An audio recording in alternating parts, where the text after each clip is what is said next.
গোটা রাজ্যের সঙ্গে নদিয়ার কৃষ্ণনগরে স্মার্ট মিটারের বিরোধিতা করে পথে নেমে বিক্ষোভ প্রদর্শন করল সারা বাংলা বিদ্যুৎ গ্রাহক সমিতির সদস্যরা। একই সঙ্গে কৃষ্ণনগর বিদ্যুৎ বিভাগের রিজিওনাল অফিসে বিক্ষোভ প্রদর্শন করে সারা বাংলা বিদ্যুৎ গ্রাহক সমিতি। তাদের দাবি, কেন্দ্রীয় বিদ্যুৎ মন্ত্রী কলকাতায় এসে স্মার্ট মিটার বসানো বাধ্যতামূলক বলে বিবৃতি দিয়েছেন। একই সঙ্গে রাজ্য এবং কেন্দ্র উভয় স্মার্ট মিটার লাগানোর জন্য নির্দেশিকা জারি করেছে। বিক্ষোভকারীদের বক্তব্য, কেন্দ্র ও রাজ্য সরকার কার্যত জোর করে ঘরে ঘরে স্মার্ট মিটার লাগানোর ব্যবস্থা করেছে। এর ফলে আগামী দিনে বেলাগামভাবে বিদ্যুৎ বিল আসবে, যার ফলে আগামী দিনে সমস্যায় পড়বেন বিদ্যুৎ গ্রাহকরা।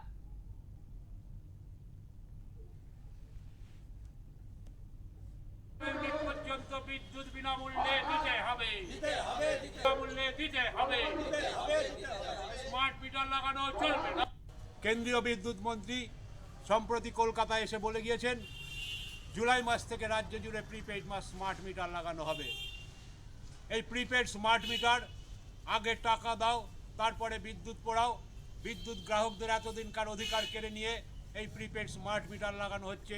রাজ্য সরকার এবং বিদ্যুৎ বন্টন কোম্পানির প্রায় জোর করেই বিদ্যুৎ এই স্মার্ট মিটার লাগানোর তোড়জোড় শুরু করেছে। এর বিরুদ্ধে সারা বাংলা বিদ্যুৎ গ্রাহক সমিতি রাজ্য জুড়ে আন্দোলন চালিয়ে যাচ্ছে। বিভিন্ন ব্লকে ব্লকে বিভিন্ন গ্রুপ সাপ্লাই বিক্ষোভ চলছে। আজকে 23শে জুন সারা রাজ্য জুড়ে প্রতিবাদ দিবসের আহ্বান জানিয়েছে সারা বাংলা বিদ্যুৎ গ্রাহক সমিতি।